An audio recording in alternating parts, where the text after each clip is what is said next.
Hello friends, இன்றைக்கி ஒரு சூப்பரான ட்ரெடிஷ்னலான ரெசிபி தான் பார்க்க போகிறோம்.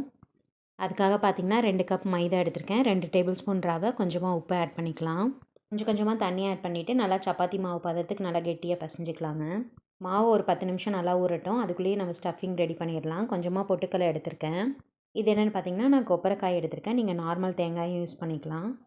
ஒரு டேபிள் ஸ்பூன் நெய் ஆட் பண்ணிவிட்டு அந்த தேங்காவை நல்லா ஃப்ரை பண்ணிக்கலாம். இப்படி பண்ணும்போது டேஸ்ட் ரொம்பவே சூப்பராக இருக்கும். இது கூட ஒரு கப் அளவுக்கு சர்க்கரை ஆட் பண்ணிக்கிறேன். 2 ஏலக்காய் ஆட் பண்ணிவிட்டு இதை நல்லா நைஸாக அரைச்சிக்கலாம்.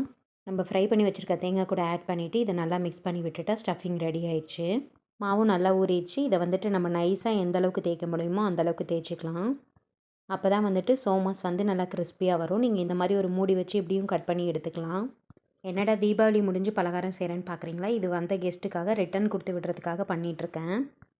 இந்த மாதிரி ஃபோர்க் வச்சு நம்ம ப்ரெஸ் பண்ணி விடும்போது கடையில் வாங்குகிற டிசைன்ஸ் மாதிரியே கிடைக்கும். எண்ணெயும் நல்லா சூடாயிடுச்சு.